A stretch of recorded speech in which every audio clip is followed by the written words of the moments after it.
All right, here we go. Earthquake, welcome back. Lad, how you doing, man?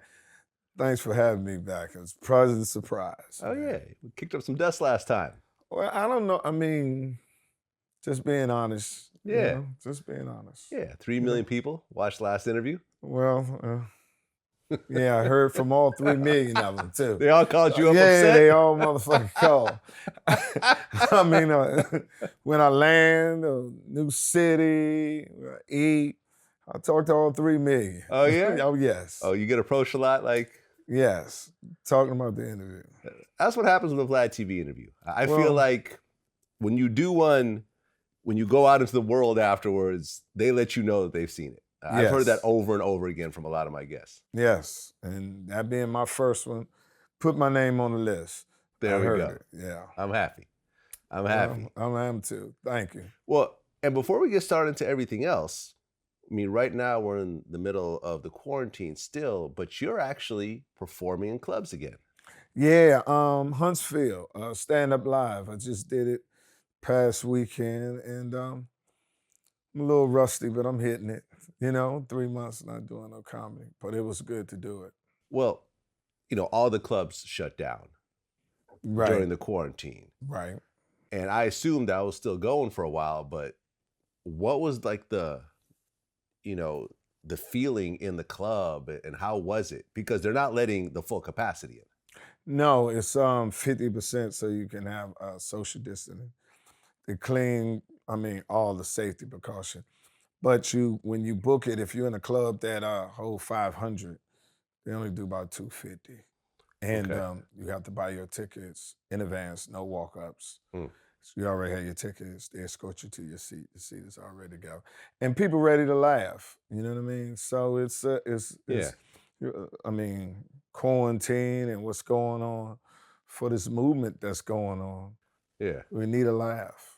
Like, I'm not trying to get into your pockets or anything, but are they paying you half the amount, or are they charging people twice as much, or what are they doing to kind of even it out? The money's funny. The money sure enough funny. You understand? But some money is better than no money. For Right. 3 months was no money. I had to tell myself, listen, man, we ain't got no more money, man. Because you had a standard of living and you forgetting, hey, man, ain't nothing coming in. You have to talk to yourself. Like, hey, man, we got to cut back. Make some spaghetti for the whole week. Oh, yeah. I just interviewed Russell Peters, and he was telling me how he just lost millions. Yes. Millions and millions. Yes. I think D.L. Hughley, who I just interviewed, I think he said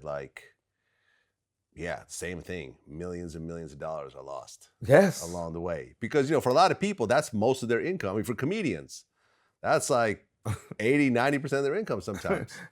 99.9. I remember. They got some residual checks come from being on BET for 39 cents. But most of that shit coming off that road, man. And that feel money you. ain't never coming back. You can never get March the 22nd back Oh, yeah. of 2020. That's an earner day.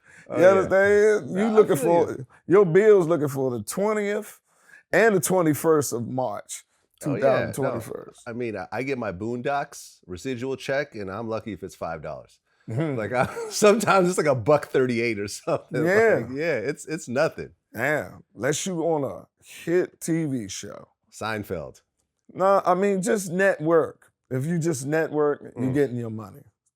But if you stand up, because you physically have to be there, such as me and some of my peers, I know it was cold, especially if this mother caught you off guard. Because we always be at the low part. I'm talking about the comedian when you was at your low financial, going through a divorce, just have a kid, just put some money out to flip it, and the investment didn't come back. Whew, Yeah. it's cold. Speaking of network television, I had forgotten last time that you were on Everybody Hates Chris Yes, as Uncle Mike, yes, who was always broke yes. because he had no job. He was looking. Let's get it right. He was looking. I didn't know you guys were having breakfast. Yeah, I was hungry. If you hungry, hang around a fat kid. He gonna lead you to some food. How many episodes were you in altogether? I'll say about 12.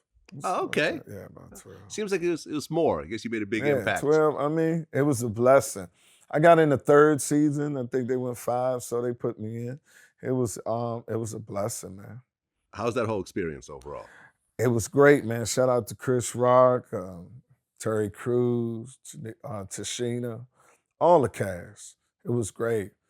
Elroy. No, it was great. So family.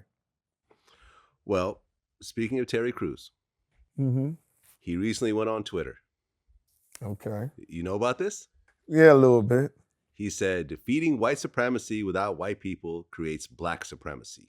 Equality is the truth. Like it or not, we are all in this together.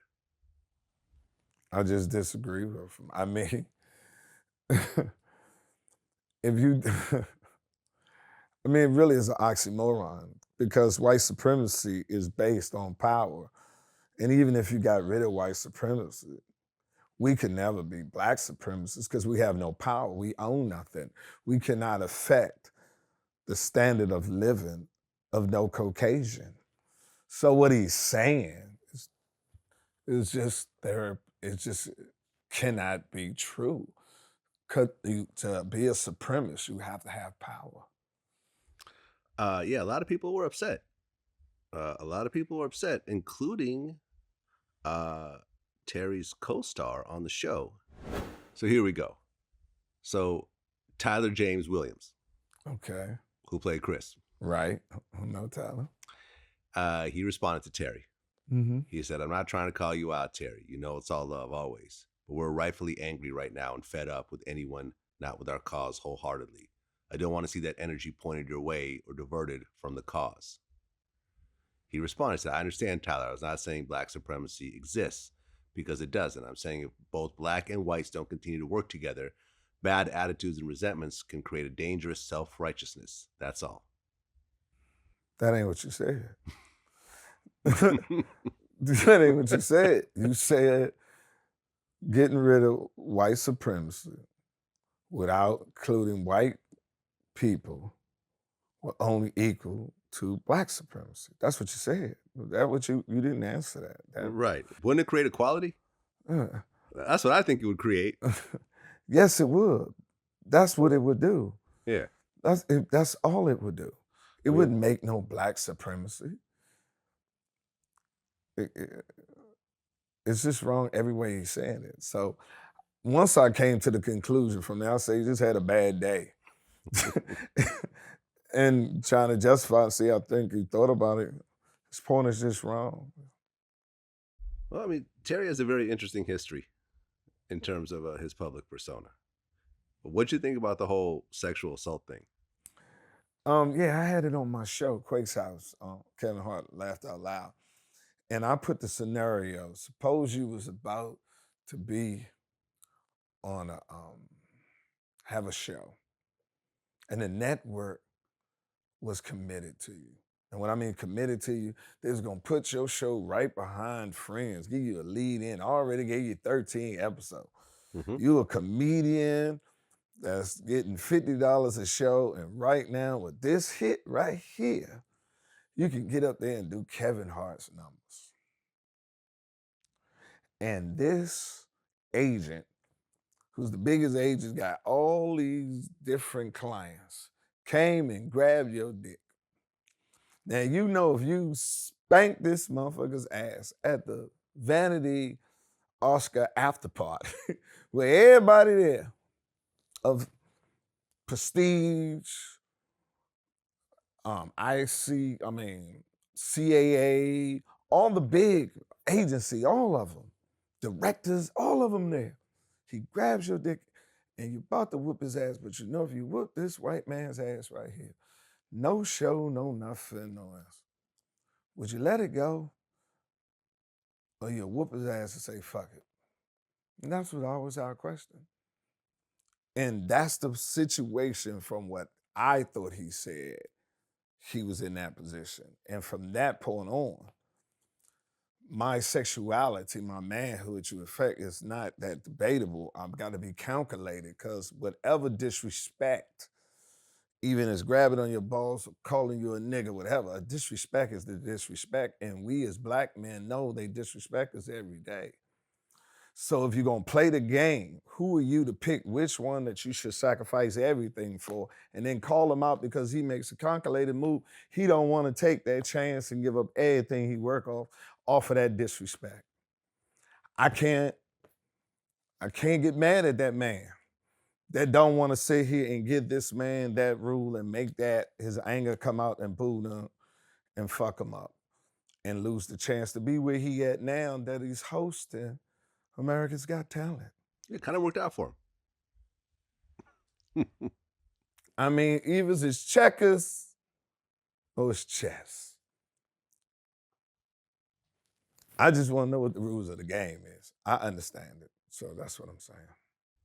I mean, America worships the victim these days. The victim is now, I feel, almost taking the place of the victor. You know what I mean? Like someone who has the great accomplishment under their belt is viewed on the same level of someone who is a victim of a great injustice.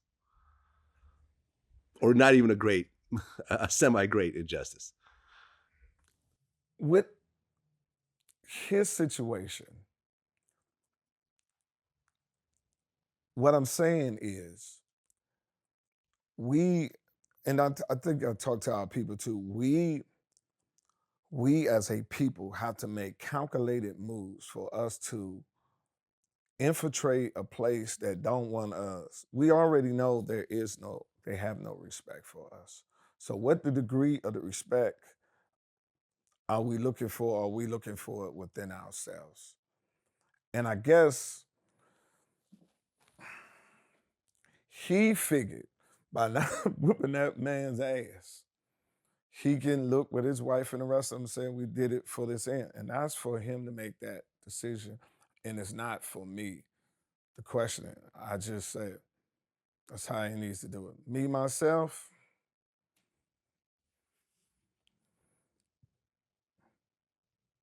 I don't think nobody hold my destiny, so I probably would have whooped his ass. You know what I mean? I just would have whooped his ass and don't feel no man holds. That's where faith come in, that no man holds my destiny. And you ain't gonna do that to me and I'm gonna fuck you up.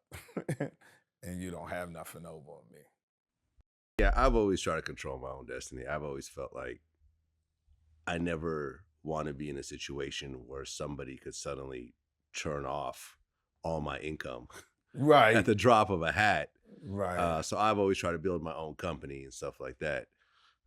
If I lose a deal or a advertiser or whatever along the way, oh well. I feel like I work with the people. The people are the ones who support me, just like with you. Most of your income comes from stand-up. Right. Nobody could blacklist you from stand-up. No. Just can't happen. Even if one club decides not to work with you, there's 1,000 other clubs out there. Right. I don't play the TV game. I don't understand the politics behind it. You know, like I said, it worked out for him. He's on America's Got Talent. Yeah, and he made that calculated decision at that point. And I just want my people to always, don't look at the sexual aspect of it. Put yourself in his position and say, what would you do? What would have done? But even with America's Got Talent, there was some controversy with that over the whole Gabrielle Union thing. Remember when she was let go and he kind of stood up for him? You know? Yeah, he ain't never seen no racism. Yeah, I mean, it just seems like Terry just has this history of pandering to the white community. Terry says it's cold out there. Terry says it's cold out there, Vlad. Yeah, I don't want to go out there. I like it here. He don't want to leave that house. I mean, and I'm not saying house in there, I'm talking about to lose. I mean, he's not taking that chance that he lose the status. I don't know. But that particular one that we talked about, I had it on my show. And I put that situation to comedians that was there. Because all of us strive to get that opportunity and then to have a network support you by putting you in the lead in of their #1 show and give you 13 episodes, and it could change your life, all you working for. And this man grabs you. And you know if you retaliate right there, you lost all that you're working for. Are you gonna do it or you not? And I put that on out there for him. Yeah. Listen, he made his decision. And he And said, he's sticking by it. and he said, see, this is what I don't understand. Didn't he bring it up? It happened 3 years ago or 4 years ago. No, I think it happened like a year ago or something. Oh, when I he thought brought it it was up. a long time I don't ago. think it was that long ago. But hey, man, listen, he's the first straight Me Too victim. More power to him. I would have kept that to myself. It's certain stuff you just gotta. I would have kept that to myself. Yeah. I'm like, listen, he got me. I'm about to catch that motherfucker, but ain't nobody but me and the Lord gonna know about this one. I mean, And if my wife saw it, I say, if you say any motherfucking thing, you ain't getting that new car. I swear to God, you ain't getting it. Then shut the fuck up. I'll take you shopping. You know, if I fuck him up, we gonna lose everything. I'm ready to go. Get your goddamn coat. God damn it. If we gonna lose everything, the white man gonna listen. You ain't gonna listen. That's all. Yeah, I mean, I've had gay men hit on me. Have you? I have. I haven't. I have. Yeah, I had a dude. I was overseas one day, and he walked up to me and started like biting my shirt, like by my shoulder. What? Yeah, it was weird. I just got up and walked away. I didn't want to fight him or nothing. It was just so jarring. You just don't. Yeah. No. It was so like unexpected and weird that I wasn't angry. I didn't want to fight him or anything. You know, it was like, all right, no, not my thing. I'm good. Like I just got up and walked away, and that was the end of that. Like, but did I expect him to fight him? No, I didn't expect him to fight, Terry, to fight this guy, but at least maybe confront him right then and there about it, speak to him about it in a stern voice, as opposed to I thought he did. Did he? I don't know. I know where I'm coming from. My friends wanted him he should have whooped his ass. Now, I'm pretty sure. Say, stop it. He was mum? He didn't say nothing? I don't know. Oh. Okay. I don't know. I'm pretty sure. Maybe the guy, I don't know, man. I don't know whether Terry is straight or he goes both ways, or I don't know. I don't know. Well, I had a dude. He has some very interesting fashion choices along the way. Did you see those Mary J. Blige No More Drama boots that he wore to one of those award shows? Hey, well, right now we're in the middle of the whole George Floyd protest. When you saw that video, what'd you think? I couldn't watch it, man.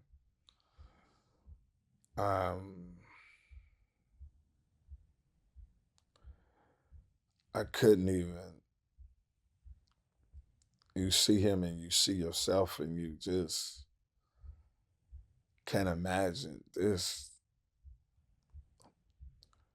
is happening, but you knew it was always a possibility that it could happen. It's your worst fear, and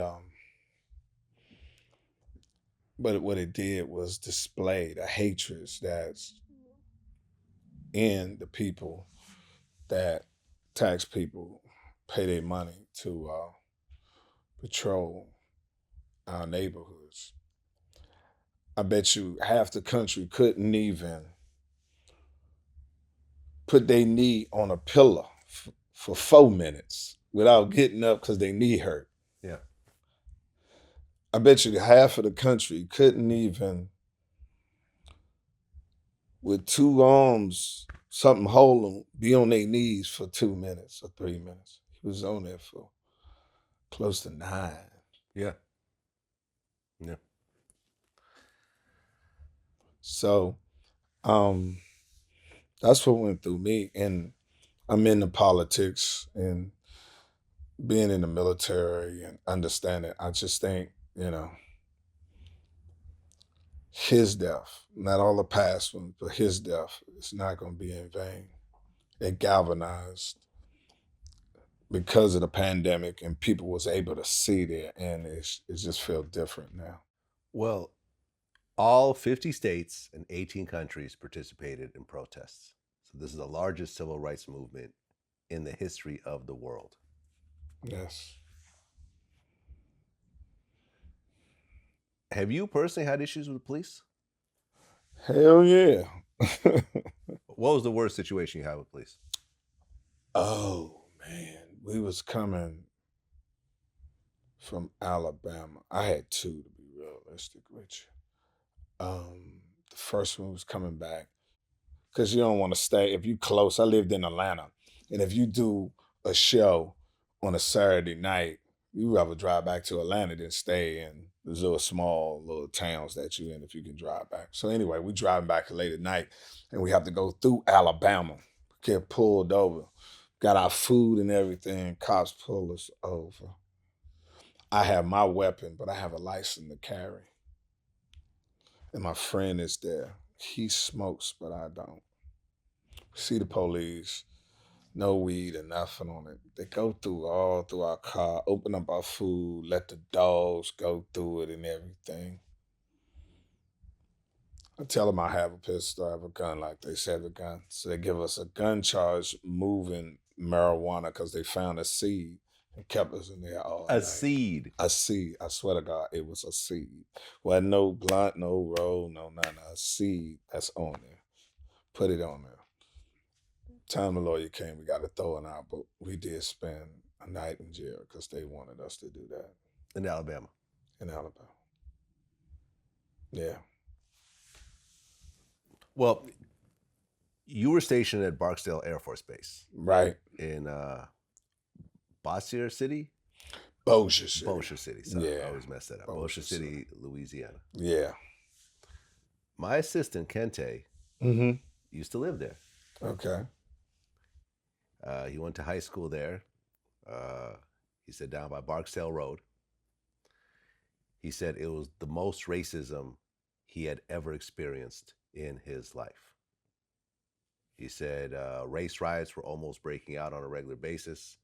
And he said as soon as he can get the hell up out of there and move to California, he jumped on it. And, this was like, I guess, in the 80s. Yeah. Which was right around the time you were stationed there. Yeah. He said these days it's gotten better because there's movies there and stuff like that. Yeah. And it's gotten a little more diversified. But at that time, he said it was horrible for Black people over there. Can you relate to this? No, because see, I was in the military. I ain't leave the base. Okay. Watch Soldier Story. I ain't going downtown tonight. No. That was my first time ever leaving Washington, D.C. I didn't have no car. So everybody I knew was in the service with me. And we only went down there, go to the club, a designated club. And then we was told what part of town not to go to. Don't go down there. And the military would tell us what part of town we wasn't to go. Okay. Yeah. That was where you dropped the nuclear bomb on accident. Yeah. Trying to see Luke. Don't mess with that guy. Hey, man. He'll go back and drop a bomb and kill everybody. Any of my shortcomings, it's a common denominator. Always has something to do with a woman. Yeah. Trying to see Luke. What do you think of the protests and how some of them devolved into riots and looting and so forth? I mean, it's unfortunate, but that's the history of reform. That's a protest. We're tired of asking. I mean, that's how this country was founded. What a fucking what it was, Tea Party. Wasn't no fucking party. Tea was the commodity. So they jumped on the motherfucking boat, threw the tea over. That's looting. And you fucked around and got a country out and got your independence. Tired of asking you. Unfortunately for people to do that, but also think about this. It also was during a pandemic where 40, 30 million of them are unemployed, don't have no job, don't know when they're coming back to work. going back to work, family hitting with the virus more than anything, and this, man, you can get another Target. You can get another all that. You can't get another. He's gone. He's dead. And just because you bringing that up shows you don't value our life. You just gave away trillions of dollars. There's nothing we could have rioted to fuck with the trillions you gave out to all your people just because it was a virus. You gave it to people who had money. Now, if we fuck this up right here, we the worst people ever. It's still just property. Ain't touching on how much you done spent. And somebody died in the hands of for 8 fucking minutes and you telling me about a Target? No offense. That's what the fuck we talking about. We see you losing money all out here. You give money to the farmers when they lose money because of the trade deal that you're doing. Billions. We burn down a little motherfucking Target and take some funky ass shoes. We the worst motherfuckers in the world. Yeah, I remember a few months ago, I had made a statement on Twitter that caused an uproar where I said, I support reparations for the descendants of slaves, fully support it. I said, possibly in the form of a free college education. Yeah. Everyone got upset. And as I discussed it and so forth, at the time I said, well, look, considering the black population in the US, which is what, 13% or something like that. Right. I just didn't think that America was going to cut such a massive check to so many people. But then when coronavirus hit and the stimulus checks started going out a week later, trillions of dollars, I had to go back and say, you know something, I think I was wrong about that. Yeah. I actually do now support reparations for African Americans in the form of cash, because obviously the US can cut that check. They just don't want to cut it. But see, that's what we're saying, that it don't matter. Now, you saying you give $8 trillion to all Americans that can't work, that was working, and you found money for that. Yeah. But you don't want to give money for motherfuckers who you didn't pay a damn thing to. Yeah. And they don't deserve nothing. And you don't have money for that. Right. Yeah, no, I stood corrected. And that's okay. I feel like I'd rather admit that I'm wrong than to never evolve. True that. You know what I'm saying? And ain't nothing wrong with that. Because I'm involved. Yeah. I don't have the answers. Yeah. None of them. Yeah. I did not, now that more information has entered my perimeter, I feel like I can make a different decision. And I'm okay with people, talking crap about me about, oh yeah, you should never said nothing in the first place. No, I'm going to say what I'm going to say. But yeah, I absolutely at this point feel that almost might be the solution to this. I think if they issued reparations, I think there might be some degree of healing. With opportunity. And reparation can't be just monetary. Yeah. Because it's like giving us a lot of money in a casino, and we live in a casino. Eventually, it's coming back to the bank, right. Motherfuckers. We'll give you 10,000 credit. You spend it on the roulette wheel, the slot machines. No, the reparation gotta have some opportunity. Table. Now you can't leave the casino. You can't leave the casino. You gotta spend it in the casino. We gotta spend it right here. But we gonna get this goddamn reparation shit over with. Right. And you can't leave until it's all gone. And you can't leave till it's all gone. We gonna get this shit off of us. All right, we're even now, right? We even now. Everybody, all right, now you forgot everybody, right? Everybody paid. You understand? We got everybody, right? We good. Remember Dave Chappelle talked about reparations way back when on the Chappelle Show. Remember that? Yeah. He had the episode. Yeah. With reparations. I don't remember it per se, but I saw it. Yeah. It was an interesting episode, to say the least. But yeah, man, I hope it happens. I hope it happens because Joe Biden recently said that George Floyd's death had a bigger global impact than Martin Luther King's assassination.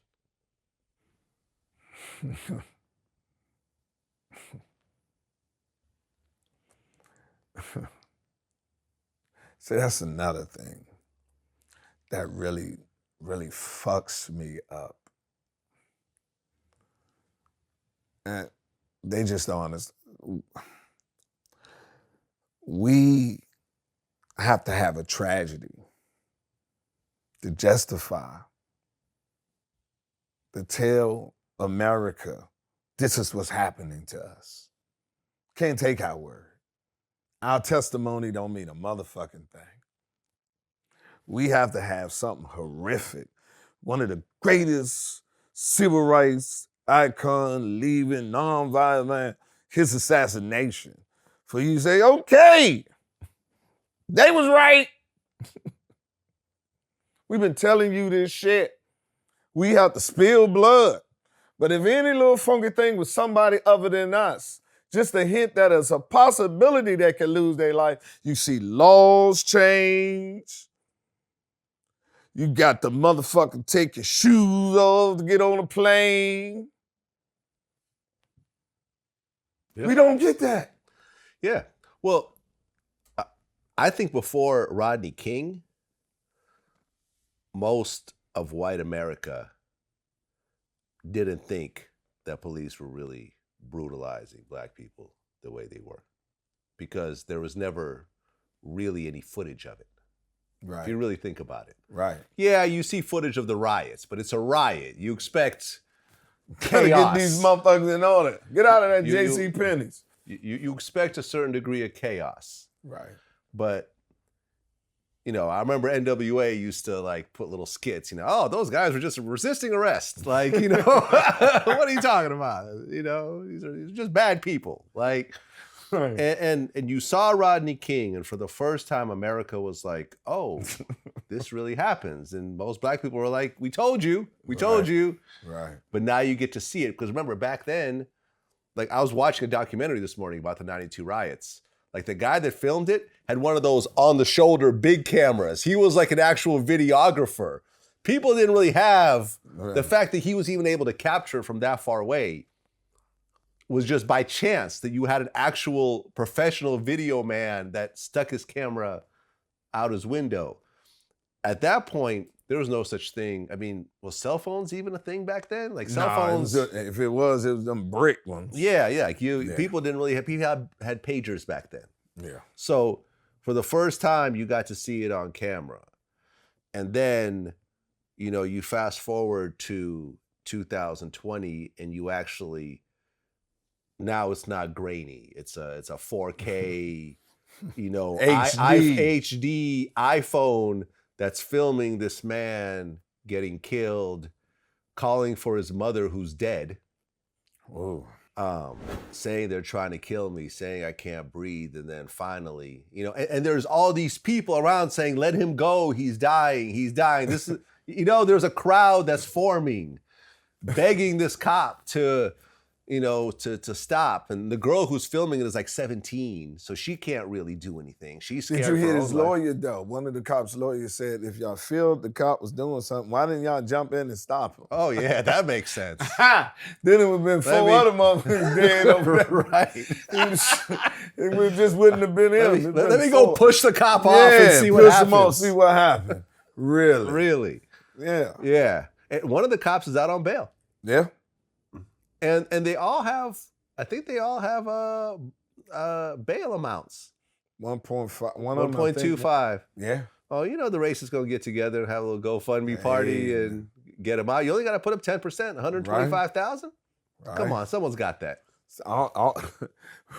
Right, next door neighbor. Right. Gotcha, Pete. Gotcha, Pete.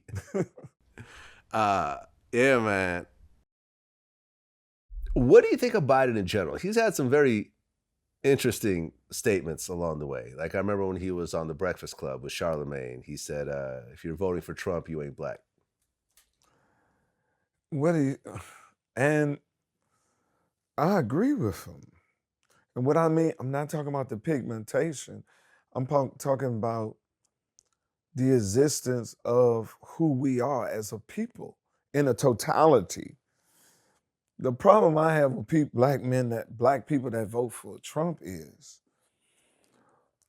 he doesn't love us in our totality. He doesn't love the brother who's the hustler right now that might one day turn around to be Jay-Z. He wanted criminal.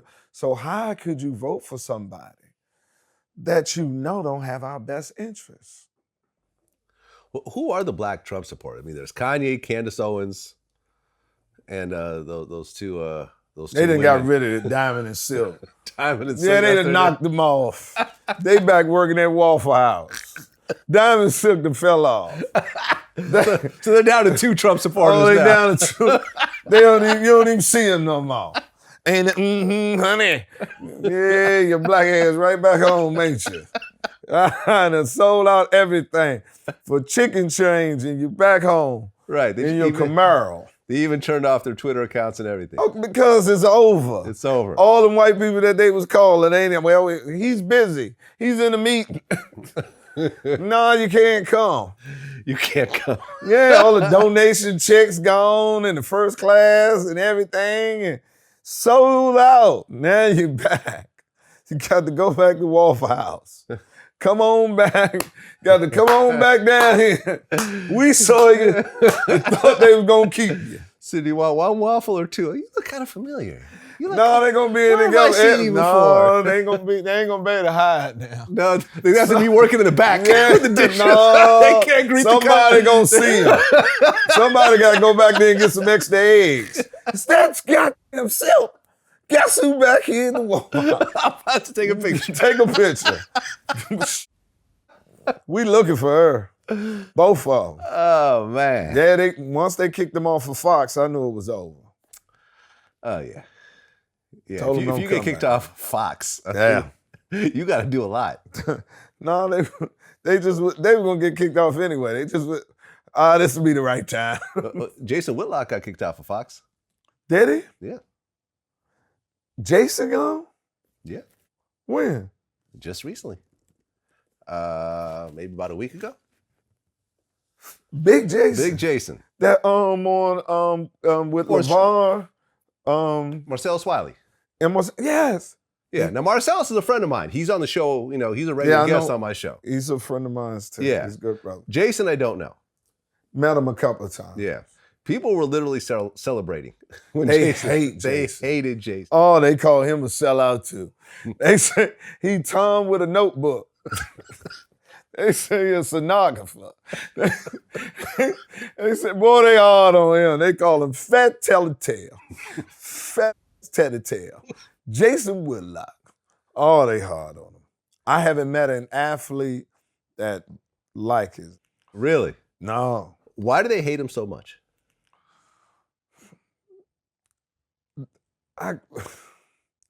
They just feel he doesn't put the factor in what it is to truly be an athlete, a black athlete in America. And he just has no perspective on it. That's what they feel. And he's so critical with it. Yeah, because Marcellus seems to be getting a lot of respect overall. I mean, people don't like him as well, you know, but that's just like that with everybody. People don't like everyone. But he doesn't, I don't think people would be celebrating if he got, if he lost his job the way they were celebrating Jason. Why he get fired? I think it was a money thing. Oh, he wanted more money? Something like that is what I heard. Okay. I thought he said something. No, I think he was up for, renegotiations and, the numbers didn't match up. This ain't the time, Jason. Right, it's not the time to put your foot down. Like, I want double. You get nothing. This ain't the time, Jason. You're supposed to be glad you got a contract, man. I know, right? This ain't the time, Jason. These don't get it. Man, you got to pick that extra up somewhere else. This ain't the time. Well, to each his own. Well, me and Marcellus, we had a lot of talks about Kaepernick during our interviews. He's not the biggest Kaepernick fan. He felt Marcellus Wiley. Okay. He felt that Kaepernick could have played if he wanted to, but he did all these things to make sure that he didn't play and to go down as a figure as opposed to an NFL player. And that kind of came to a head. Remember when he had that practice tryout? Mm-hmm. And he tried to change the location, and then he tried to bring in a Nike film crew and all this type of stuff when the NFL finally said, we're done. We talked about him in our last interview, where you basically said, to Kaepernick that, once you found out he didn't vote, he could basically kiss your ass? Yeah, I mean, he has the vote. I mean, one part of the equation doesn't relieve you of your obligation to another part of the equation. It's going to take protesting, voting, economics, spiritual, for all of us to overcome this situation America has of the racism that's permeated in this country and world. And my thing with him is I admire him for that, but he also has to participate on that, because that alone is not going to get it if we don't overcome a political advantage. Because these are the people that's allowing and facilitating the people that you're kneeling from. All the kneeling and the money ain't gonna do nothing if we don't get someone to be able to prosecute the killers and make the evaluation of who it is. Yeah. That's my thing. See, I play chess, man. I'm not a checker. I don't play checkers. Yeah. And I don't put my personal feelings involved with it. Yeah, I just interviewed Craig Hodges. Mhm. Are you familiar with his story? No. Craig Hodges played for the Bulls with Jordan. Got Yeah, 2 rings. I know who he is, but I don't know Yeah. his story. He comes from a very politically active family. Mhm. And when he got to the NBA and he, joined the Bulls, he tried to get Michael Jordan to be more politically active. Jordan didn't want to do it. Before the finals, he talked to both Jordan and Magic about not taking the court.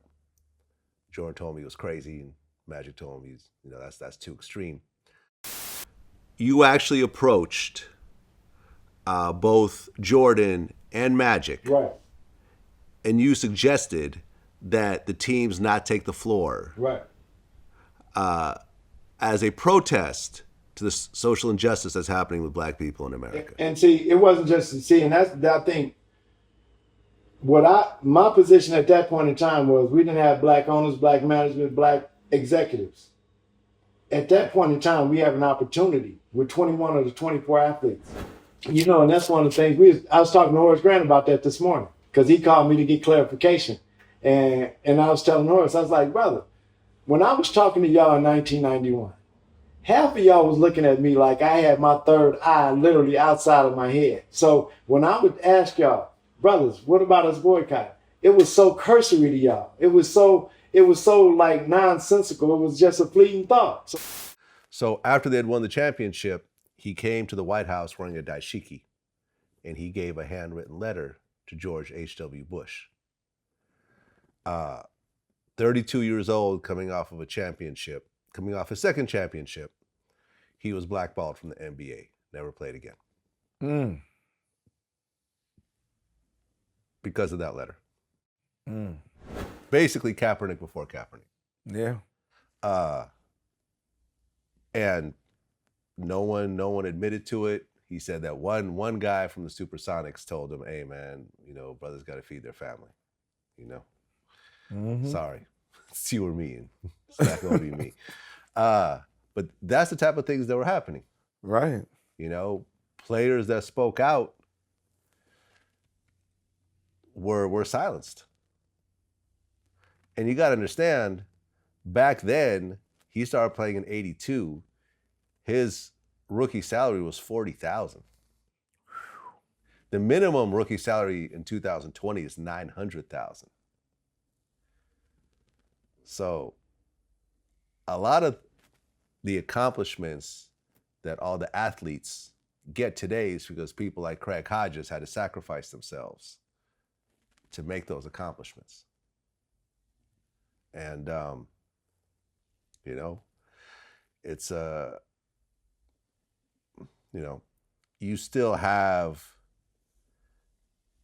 these situations. You would think in 2020, with all the cameras and all the phones and the body cameras and all the cameras in the stores and on the light posts and everything else like that a cop would not put his knee on someone's neck for 8 minutes and kill him in front of everybody. But that is not the case. Well, because he knows none of that matters. Because all he has to say, he has a built-in excuse and explanation that this country has given police to in exchange to patrol our neighborhood. And all he has to say is he was resisting arrest and I feared for my life. That's it. Yeah. Ball game. You can see me beating this. He had on got handcuffs and he, bop! I was scared for my life. That's why I had to hit him 1,500 times. He was stronger than strong. He had this muscles that I ain't never seen before. It looked like he must have been on something because I've never seen a rage like that before. Not guilty. Yeah. Yeah. You have never heard a Caucasian, or if you could brief me, that had a $20 bill, police call him for that, and they end up dead.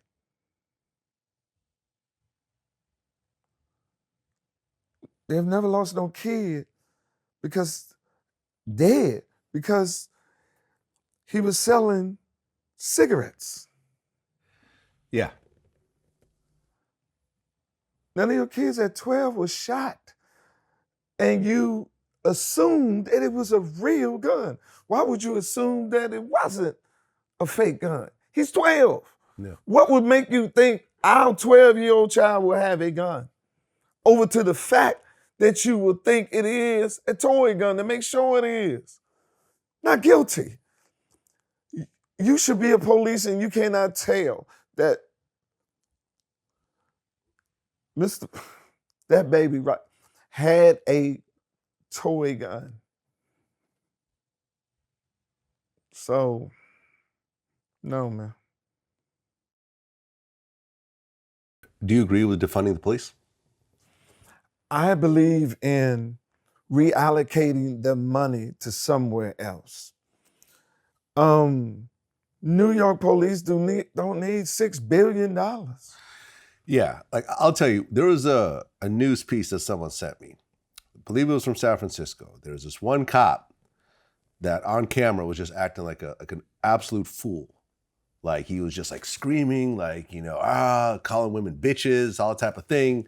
Video came out, he was put on, desk duty, whatever else. And they're like, he's a good guy. He got caught up in the moment. And at the end of the news piece, they said something very interesting. They said, according to public records, this officer has been employed for 6 years. Last year, including overtime, he earned $225,000. God damn. And you get the whoop a nigga ass? That's good work. That's good. $225,000 for someone who probably does not have a college education, went to the police academy for 6 months, was not the valedictorian of his school, did not invent a cure for anything, is not a scientist, does not benefit society, is not an entertainer that thousands of people pay to go see. He's just a regular beat cop who makes $250,000 after 6 years on the job. And that's when my stomach turned. I said, these guys with these police unions have been skimming the system to such a ridiculous degree. And the whole blue shield of silence and, internal affairs are cops themselves. You know what I'm saying? Yeah. Like if a cop messes up, another cop goes to make sure he didn't mess up. Internal affairs should be a completely different organization. Exactly. 100%. Like if you were a cop at any point in your life, you should not be allowed to be part of internal affairs. True. It should be a completely and totally separate organization. But no, it's not like that. So honestly, man, I feel like the whole thing is corrupt. They're disbanding the entire police force in Minneapolis. Yeah. I understand. I myself have no problem, and I think I speak for all my people. We have no problem with the law. We got the problem with the enforcement of the law. Mm-hmm. The problem with the situation you have given them, they have justified they are to keep crime in our neighborhood or keep what it different is. This is the way we must treat a certain group of people. And if they come with complaints and everything, we won't be able to do our job to keep those people away from you. Mm-hmm. And they want money for that. Yeah. See,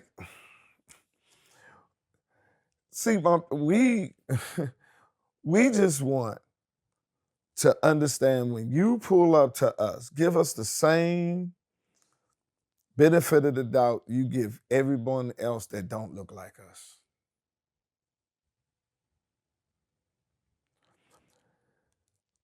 They covered it. What justified? If it took them a week to even charge the cops for killing him in Minneapolis. And it's on tape. I mean, let's not forget the Ahmaud Arbery case that took months. It wasn't even going to get prosecuted. He was going to just walk away from it. Not only that, the prosecutor gave him a recommendation that it shouldn't have been no charge. It was justified. Justified.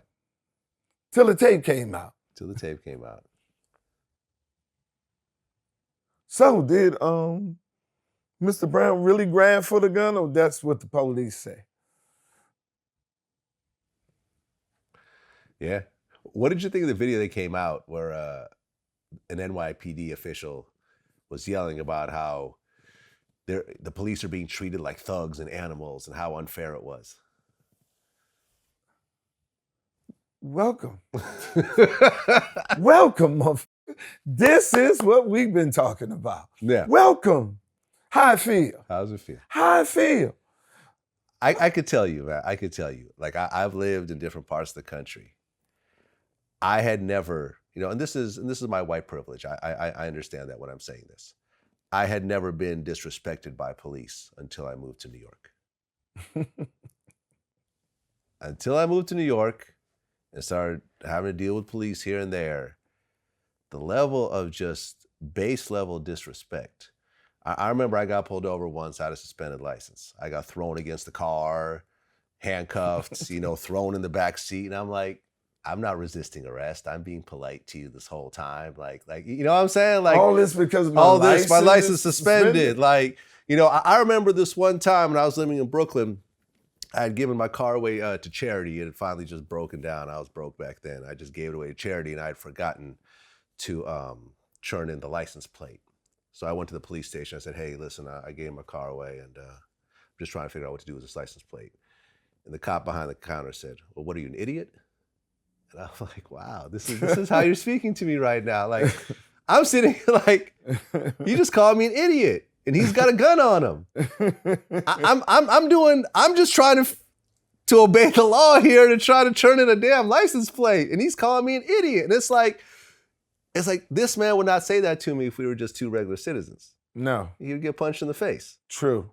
But when he's got that badge on, when he's sitting in his little police station, true, he can just say whatever he wants, and there's no repercussions to it. At all. At all. At all. And like I said, man, I got off easy. I never got beat up by the police or anything else like that. But just the way this whole organization is put together nationwide, and this goes down to the prisons as well. Yeah. I almost feel like you got to just tear it all down and build it back up again from scratch. To be a police officer, got to be at least 2 years of training, if not 4 years, like a college degree. Hell yeah. I mean, you're giving people a pistol. In 8 weeks. Yeah. Yeah, exactly. Yeah. Now, I know a guy who we're going to bring in the future. At 19 years old, he got convicted of a murder in downtown LA. And the way they even convicted him was during the scene of the shooting, someone got shot. And when they picked him up, like, a week or two later, he had a bullet wound on his leg from like 10 years ago. And they said, okay, it all matches up. The detective that was on the case had just started her job that week. You know what I mean? Now he's sitting with life in prison, which he eventually got out of, through the Innocence Project. But I'm saying, like, now he's doing life in prison because you got someone who's just learning on the job, just got hired. But they're playing with people's lives like this. Yes. And you can never get that time back. You can never get that time. You can never get that time that's sharing with your kids and the whole nine. Yeah. And that's the biggest fear, that you at the wrong place at the wrong time without an explanation or an alibi. Do you know how he got out of prison? How? He killed somebody. And as they were going through the process of putting him on death row for the murder, the lawyer managed to prove that his original conviction was fraudulent. So therefore, the murder couldn't actually be a charge because he wasn't in there. He wasn't supposed to be there in the first place. He killed someone like in a self-defense kind of situation, but in front of a guard, in front of everybody. Stabbed some dude in the neck. But like, hear these crazy stories that you hear of people going through these types of situations that last decades that never should have happened. That's the biggest fear, man. And you got to, what do you say to them? And I don't think I could be that person. Well, I don't hold no ill will. I forgive them. Nah. Fuck that. Oh, you son. I should be able to go here and knock one of you motherfuckers off because I already did the time. That's what you should be able to do. Well, they are, I'm not sure if they've actually passed this law yet, but in New York, they're trying to pass a law which is based on the whole Amy Cooper situation in Central Park. Remember when that woman called the police on that guy? Right. Because he told her to curb her dog? Mm-hmm. Where calling the police on someone based on race is considered a hate crime. Yeah. And since our last interview, the whole Karen thing has popped up. Yeah. What do you think of Karen? The term. That's the one that got slapped? Well, no, it's just, it's become a general term for a woman who calls the cops on you. It's doing new nothing. to everybody else. But what killers is the brother can't watch no birds. He's a bird watcher. He's a bird watcher. He's a real black bird watcher. That's my dog, though. He bring food because they don't have the dog on the leash. And he give him dog food to get him out of the way so he can watch the birds. I'm gonna call the police and say, I'm scared for my life. And she know exactly what that would have result to. Because if you get one of those buckaroos, cops, come down there and just believe her accusation, then do his police due diligence. What's your name, where you at, where your ID, what you doing out here, and you perturbed. Man, I ain't do nothing but tell this motherfucker, you just call the police and harass me. What, you got a problem? Get on the ground. He was resisting arrest. Resisting arrest. Resisting What arrest. you doing, officer? Pow! He resisted arrest and didn't follow orders. Well, I remember there was an interview that you did where you talked about the NAACP. What about it? Well, VladTV donated $10,000 to the NAACP. Okay. And we also did a statement. Overall, the response was very positive. But certain people, some of them actual friends of mine, like, prominent rappers and so forth, called me up and said that, we respect you donating, but NAACP is not the organization we felt you should have donated to. Because of why? Because they felt like this is not an organization that's still connected with the people. They're not, on the ground the way some other organizations are. And okay. it's kind of, this Okay. was, this was a prominent organization 20, 30 years ago, but in 2020, they're not helping like some of these other organizations are.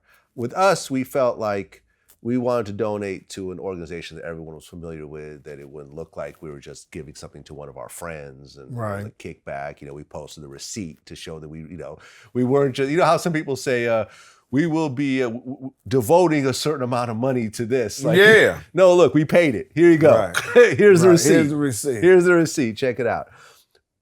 What's your thoughts about the NAACP? I don't have any now. I mean, if they are doing anything, I can understand why people do that, because you don't see them. They're not, I'm Black and I don't see them. I don't, and if they're doing something, then they're publicists. Right, because, they're known for their award show. Yeah. And you've had criticisms about that. Well, what I was saying is, if they're just gonna nominate the people that's already getting nominated in the mainstream, that defeat the purpose you said you had to show anyway, for people in our community that's doing things that are not being acknowledged in the mainstream. And then when it came to comedians, we entertain our people. It's about 12, 15 yearly. We're going to every city, keeping them laughing and going. How are you going to have an NAACP Image Award and don't acknowledge the people that's actually on the ground level? And then when they blow up, the individual ones who are Black comedians actually blow up, then you're giving them all the accolades. But you knew about them before then. Right. You ain't give them a damn thing. Now when, the Image Awards on the other one given, or the Oscar, or, there was Globe, all those award shows. Then you want to come in, we get them. That's what I was saying. Yeah. If you say it's about us, and you should know about us, because we're doing it, your DLs, your Corey Holcombs, Bruce, Arnez J, Don D.C. Carey, every day in these clubs, entertaining our people to the highest level. You know the demand our people require to keep their attention for an hour. Yeah. It takes a lot. We the stress relievers. Give them something to laugh. Down on domestic violence. Keep it off, sitting there, off high blood pressure. We entertain them. And we get no acknowledgement from our own. Then when we blow up individually, hey, Quake. Yeah, show up to an award show. Yeah, show up to the award show, then, come on, Quake. We want to give you an Image Award. No, can put 25 years hitting all the way in. Yeah. So it's a lot of others. We entertainers. Come on, man. That's all I was saying. Yeah. How do you think Trump has handled all this? Terrible. He could have got reelected if he was really a player. So you don't think he's getting reelected? I pray to God he don't. I swear I don't think my Lord would do that to me. No, not my Jesus. Not my Jesus. I don't think my Lord would do that to me. No. Is he the only president that has built a barricade fence around the White House in the history of presidents? He finally got his wall. It just happened to be around his own house. So y'all better get off his porch. Trump let the white man come out. Get off my yard. He came in and got the army, pushed them out there, going over here and see the church they burnt. I want a photo op. I want to sit here. You got the Bible on wrong. This is how I hold my Bible. Oh, you gotta love that. He tear gassed everyone so he could do a photo. So he said, get the hell off my God.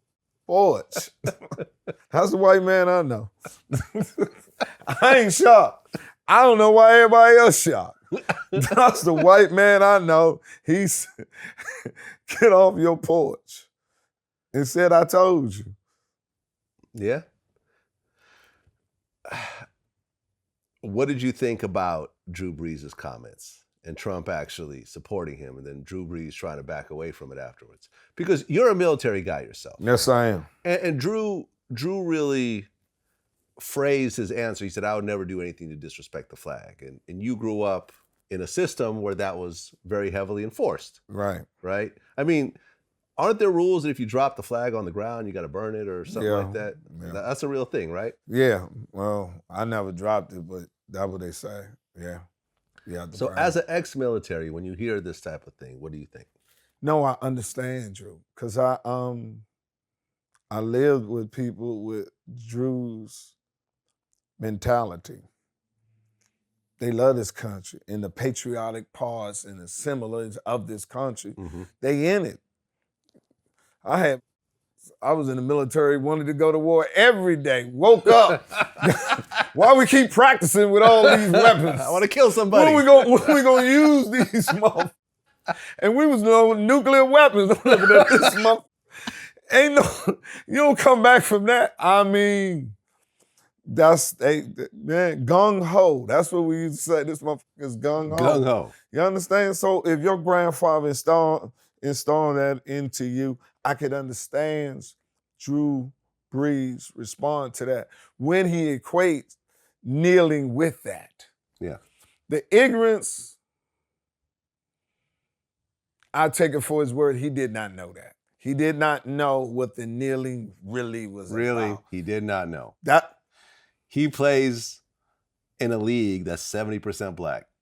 I can imagine if he doesn't know any black people. I get it. I got it. You live in Idaho and you've never seen a black person for 100 miles in either direction. I get it. You play for a team where it's mostly black people. True. The main guy talking about this is someone you played against. True. And yet you don't know. Because you have no need to know, because it doesn't affect you. It doesn't fuck with your standard of living. You're not conditioned, you're free. You have to have really a want to know. Not blindfold. You actually want to see it, you concerned. I understand it. It's a lot of my Caucasian brothers and sisters have that comfortability of not needing to know because it doesn't affect them. That's why they get shocked. No! Oh, the police, the police? They're shocked. Because that cop is not their cop. Now they see that cop. That was their cop. And now they believe it. So I ask, what I love more about Drew Brees is once he was educated with it, his response was appropriate. He said, now that I know, because the president tried to get him, but he said, now that I know, the kneeling has nothing to do with the flag or the military. It has to do with police brutality, racism, prejudice. He's woke. He's good. Now put some action to it. And we don't care when you get woke. See, a lot of them, we've been woke because we have to deal with it. We lived in these conditions. A lot of my Caucasian brothers and sisters, they woke up and just hit the snooze button.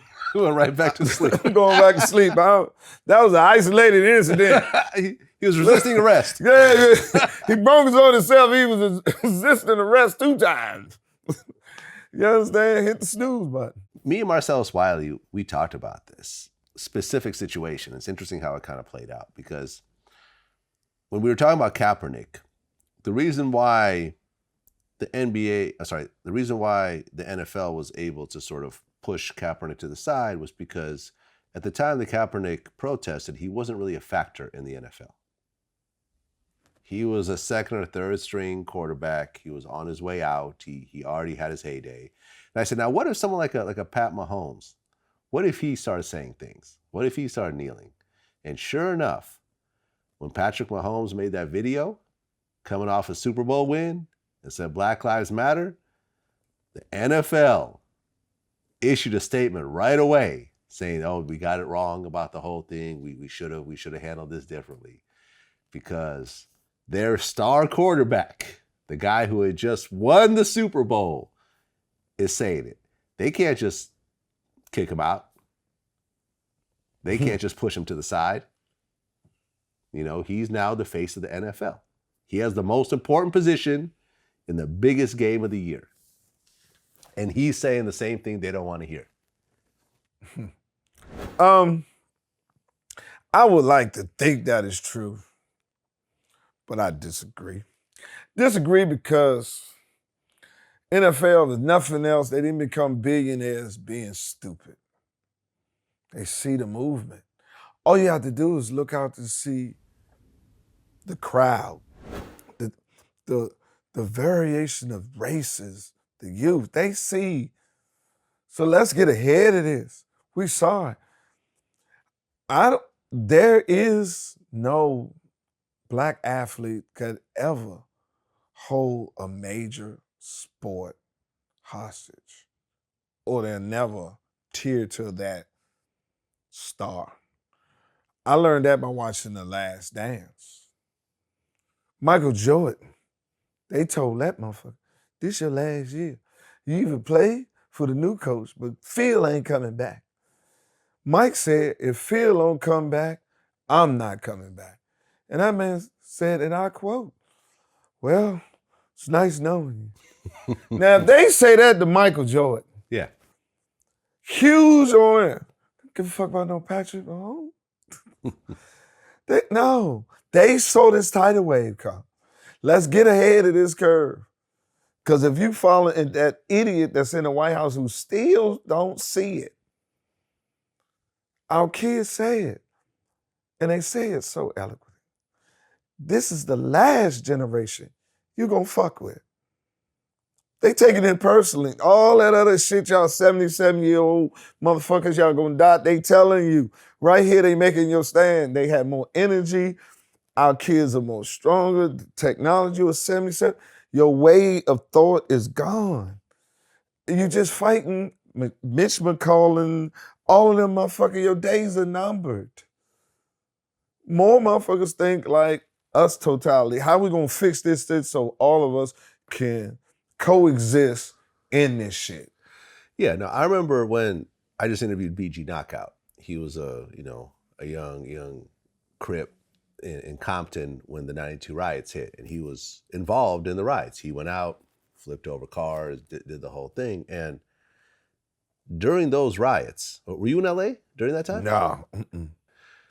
During those riots, it was all black people. You know, maybe some Mexicans and, you know, an occasional white person who just lived in the neighborhood, whatever, but it was really all black people.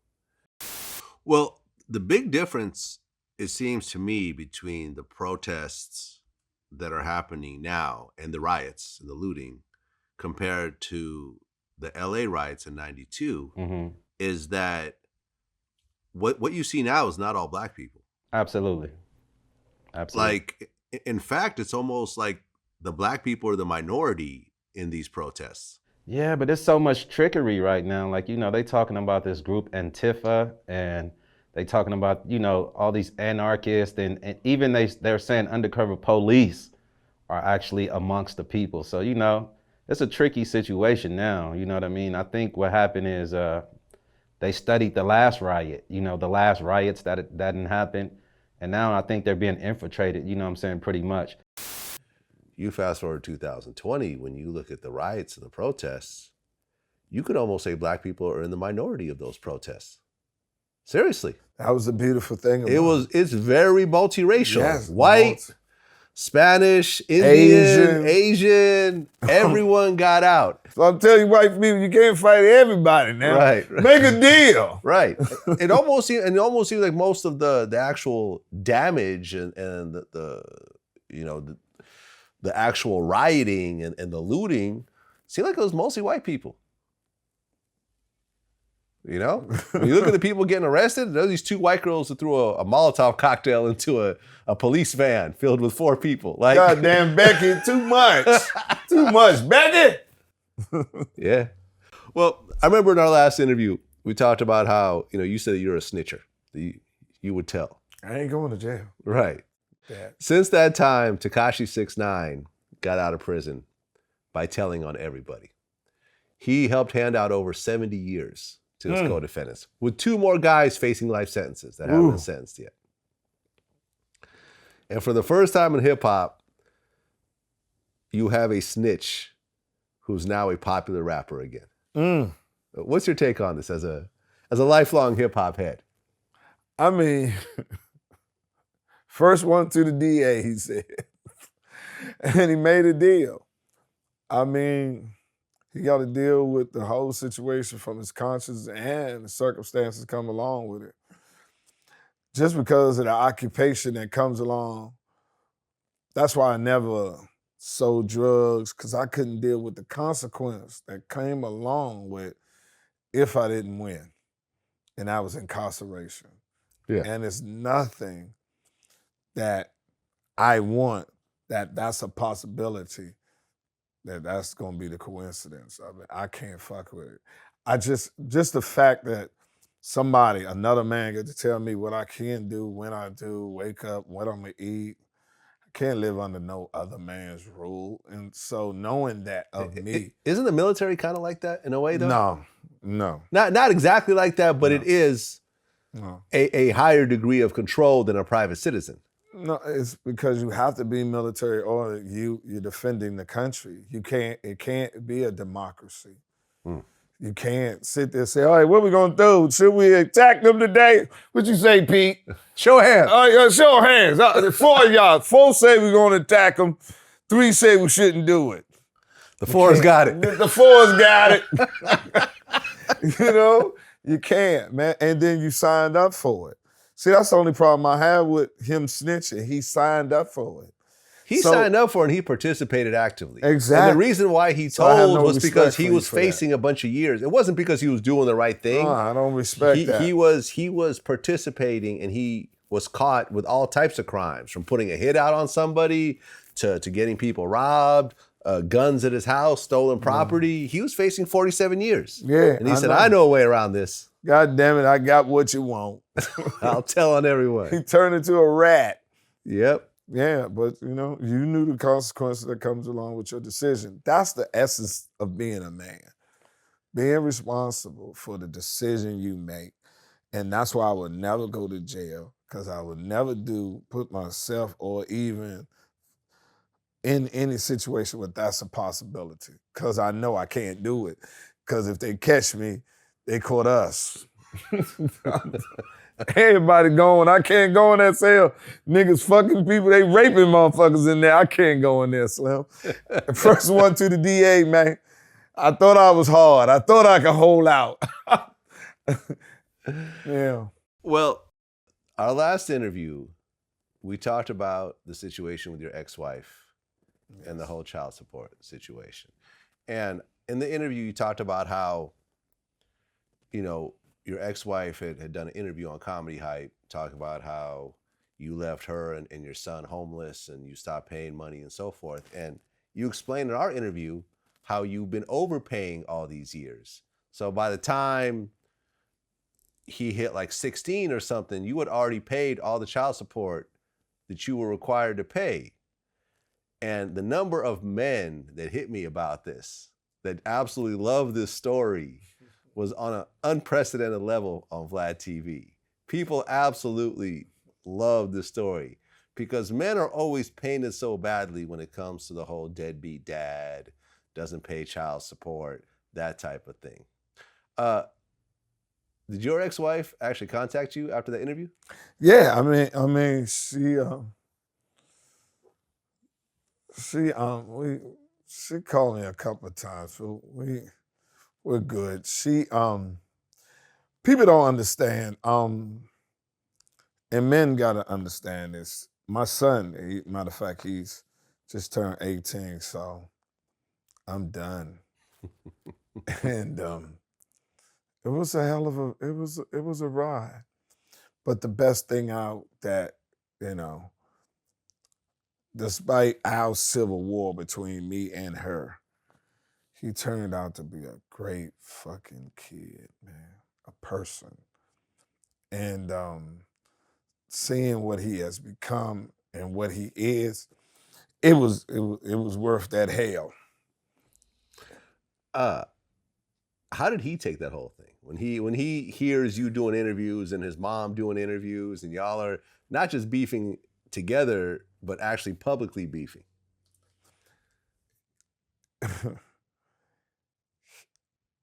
He knows that I love him and his mother definitely loves him. And what me and his mother's doing has nothing to do with him, and it's not a reflection on him. It's me and his mother. And me, myself, I try to the best of my abilities to not to say anything disparaging about her ever. I try to explain situations where I feel the negotiation of my responsibility of being a father is not her call. And that's the only shit I always talk about, you know. And now that he's 18, we will never have no more conversation period about this no more. So it's a freedom, it's a done, it's a wrap. I've fulfilled that moral, legal obligation. Well, legal obligation. The war is forever, but The war is forever. I mean the war. Yeah. The war is forever. Was that your youngest child? So all your Yes. kids? So all your kids are over 18 now. Yes. How does that feel? Man, liberating. I mean, now, man, to be honest with you, dog, I'm gonna live my life. I had these kids. I raised them to the best of my ability. They're competent, good people in society. I'm not that father or that parent got to be in my kid's life. What you doing? What we doing? No, go on, have y'all life. You need me, but your daddy going to live mine. So I'm there, and I don't want that responsibility anymore. Well, I remember when the stimulus checks were first announced. I was doing an interview, and one of the stipulations of the stimulus check was that you don't get it if you owe child support. And I said, I'm all for that. Makes perfect sense to me. The number of men that emailed and DM'd me these angry messages, how dare I say that?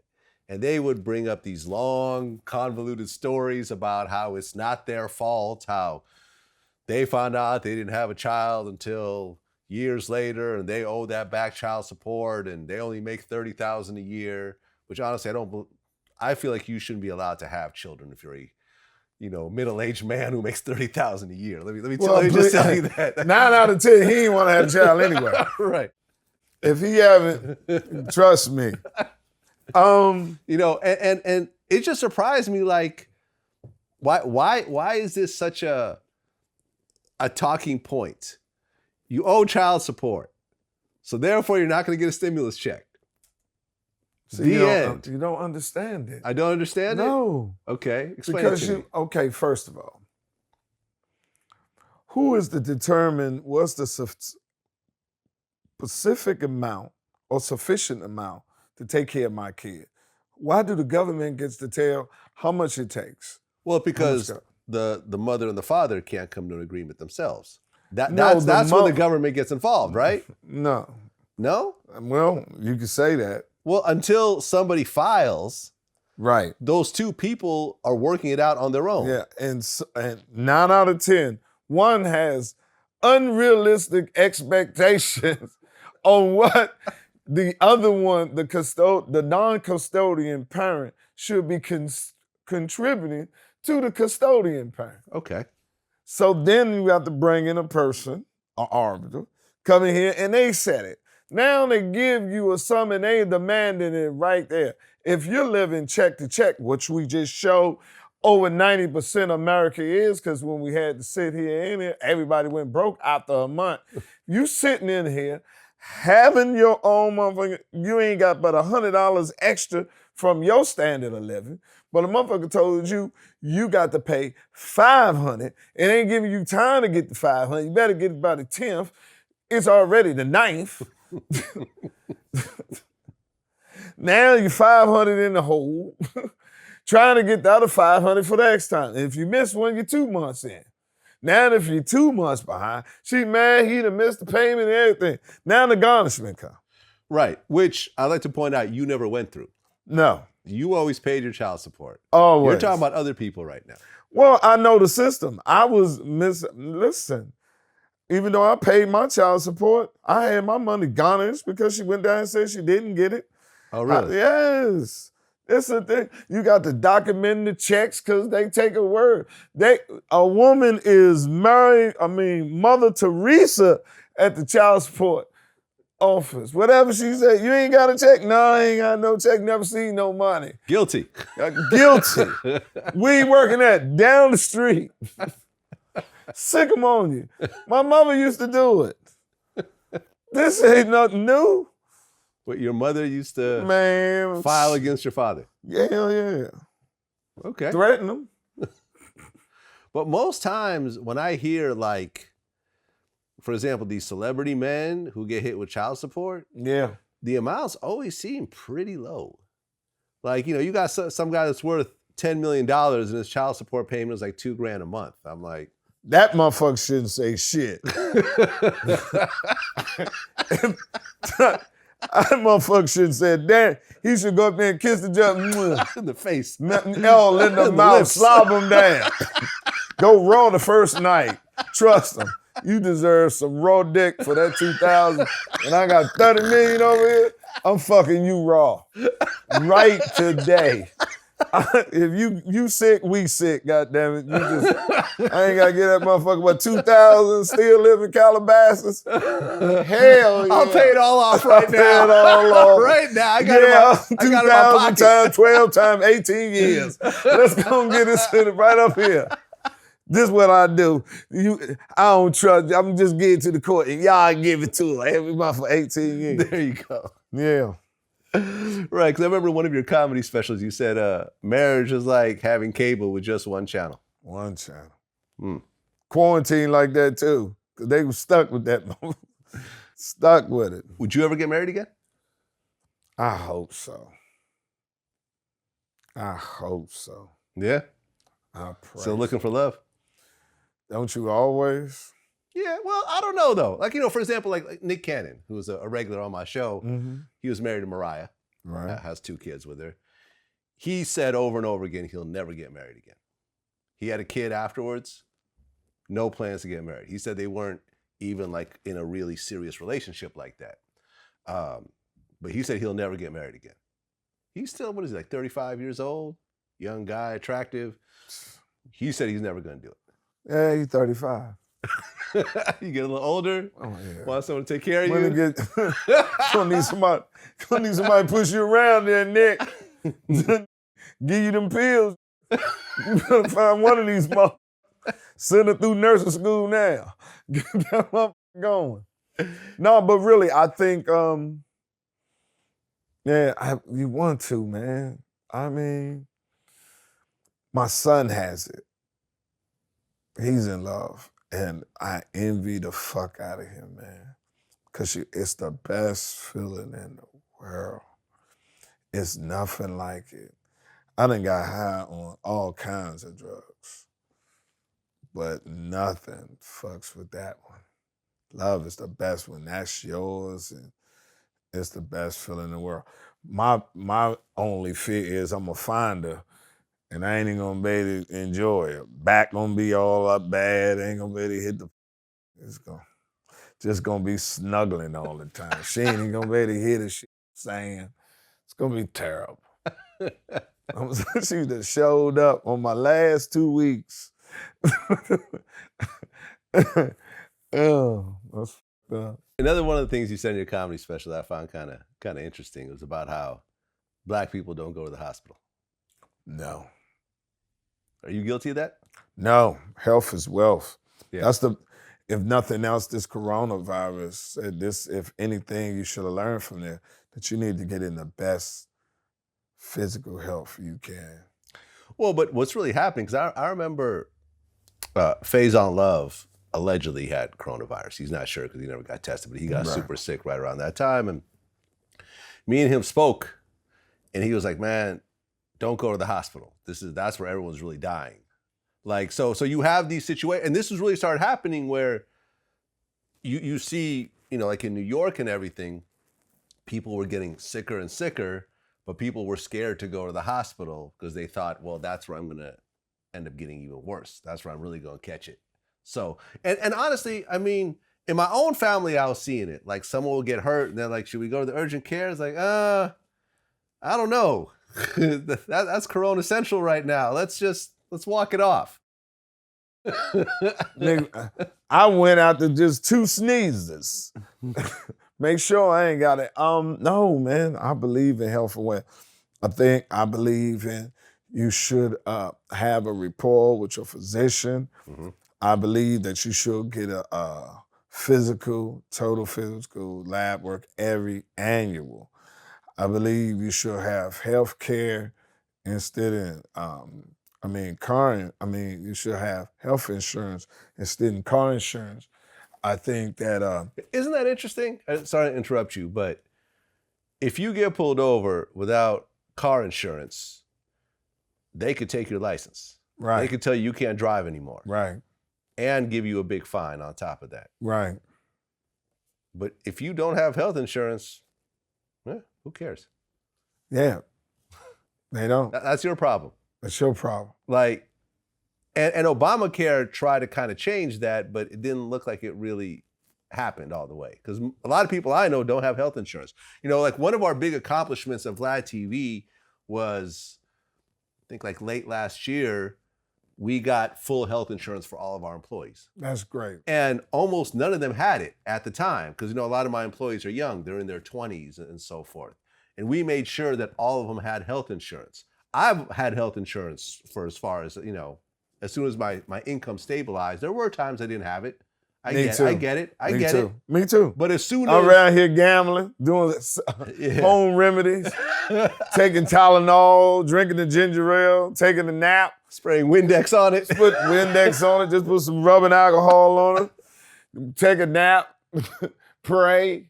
Yes, I get it. Yeah. But yeah, you could not have health insurance. And I know a lot of people who don't have health insurance.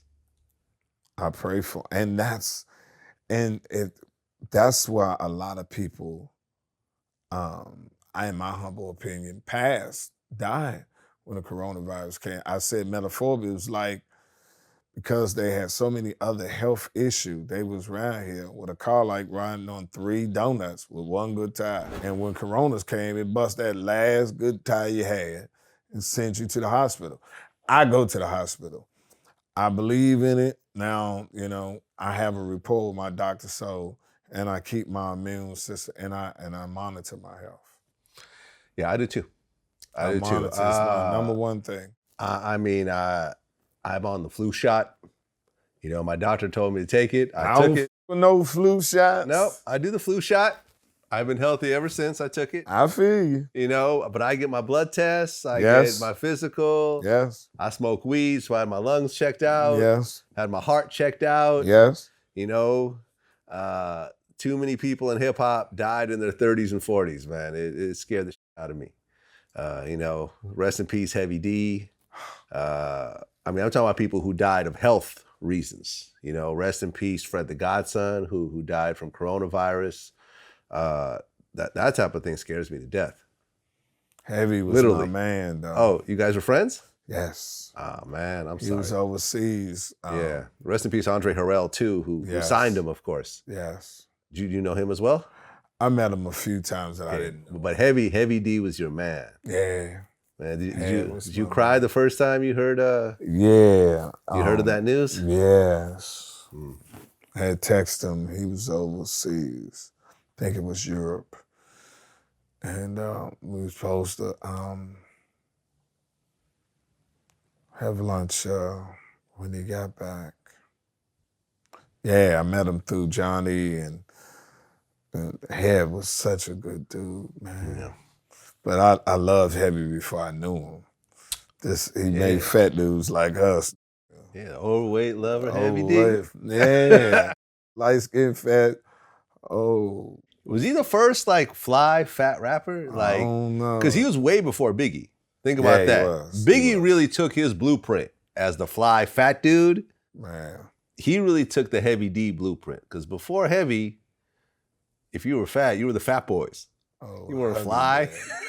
It was Huggy Bear, baby. Heavy was Huggy Bear. Yeah. Oh, boo boo boy. Ah, man. That's Well, my man. Yeah, he's sad. yeah, man. But it makes you so many.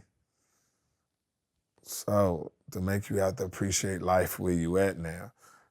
That's the beautiful thing about my son is 18, he gone, go to school. And I'm gonna be out here everywhere. Yeah. Do some TV, do some movies, Well, vote. Yep. One final question before I let you go. You're around a lot of funny people, right? Right. But there's always a difference between people that are really funny on stage versus people that are funny in person. I interviewed Michael Jai White recently, and he was friends with Rick James. He said that Rick James was by far the funniest person he had ever been around. He said that he was funnier than way funnier than Eddie Murphy in person. What's the craziest Rick James story that you have? Dude, Rick was one of the funniest people I've ever known. And he wasn't funny just because, oh, it's Rick James and he's making a joke or whatever. He was just naturally super funny. Did you know Rick or Eddie, by the way? Or Yeah, I do you know both Rick? of them. You know both of them. I know both. Was Rick, well, number one, any crazy Rick James stories? Because I've heard some crazy ones. It's a few, but Rick James was the coolest, man. You can't tell me the crazy Rick James story? No, okay. Rick was talking shit to Eddie. Said that got album you did and party all the time. It was terrible. Wait, but Rick James wrote that song. Exactly. And that's what Eddie said to him. But you read it. he said, but you wrote it, James. Yeah, and I should have kept it for my motherfucking self. Let you f it out. Rick James like, I'm gonna tell Eddie put you in the movie. I said, I'm gonna tell him. Kim. Rick, the f wrong with him? I made that motherfucker. Rick was my man. Rick said that he made Eddie Murphy. Said he made it. Well, I mean, his music career, you could say that. I mean, but Rick was just... But Eddie was a superstar by the time that song came out. Hey, man, you talking to Rick James, man. He was white with cocaine. He a fucking rock star, man. I'm hanging with a rock star. He know my name, and he's that's why because he's so fucking funny.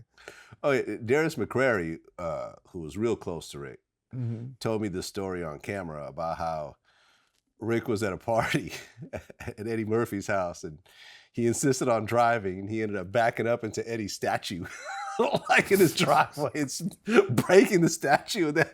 They had to go tell Eddie what they had just done. We were at Eddie's house, and it was after one of Eddie's big premieres, and you know, it was winding down. And the crazy thing about this story is he was completely sober. Matter of fact, we were drinking O'Doul's beer. I was drinking O'Doul's with him because he used to like to show me that you don't have to party, you know, all the time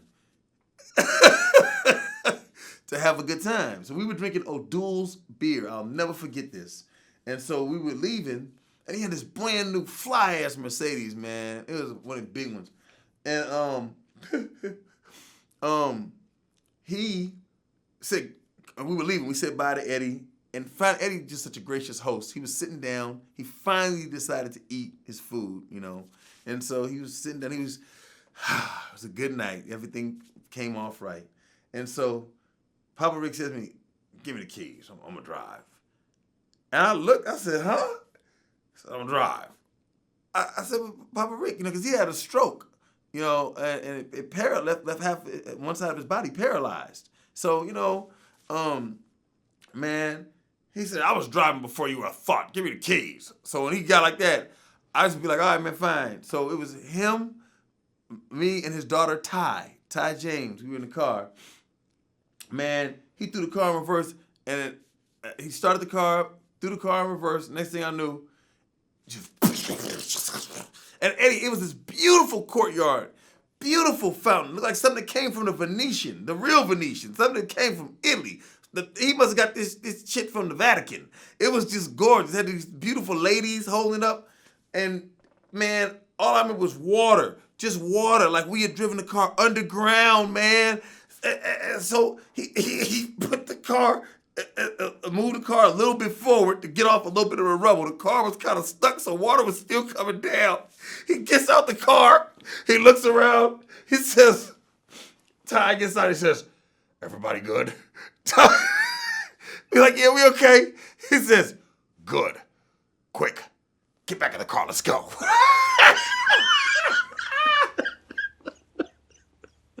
That's Rick. That's Rick. I'll get you another motherfucking statue. That statue. Matter of fact, that statue. Yeah, you can buy another one. You can Rich buy another. Never should have gave you his money. So That's who is the funniest person you've ever met in person, like off stage, off camera? Ooh. The most talented is Eddie Murphy. Yeah.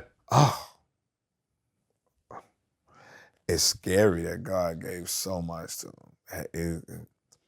He's just, it's like the Michael Jordan. If I played basketball, he's like the Michael Jordan. When they testify, you're like, ain't nothing you can do with him. He can do it all.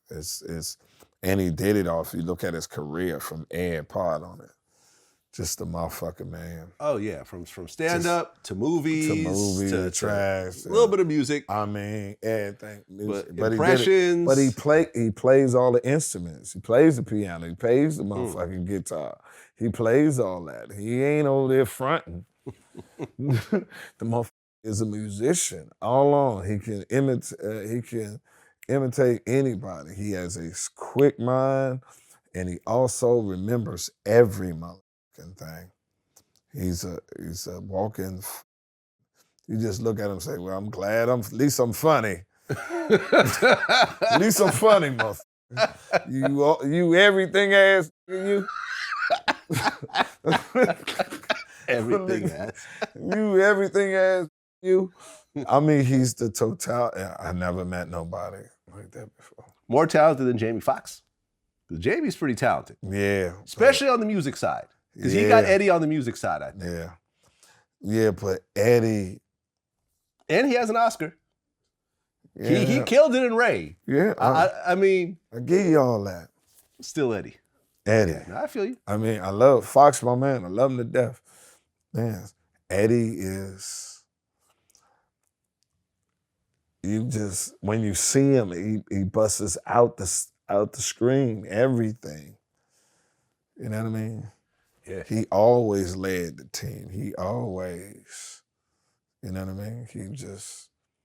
And he does it with such ease. You want to say anything, there is nobody else could have did the Nutter Professor and played the whole family himself. Oh, yeah. And actually just like that and just kill each one. Yeah. Coming to America. Can't wait to see part 2. I mean, he's the man. Yeah. By far. Yeah.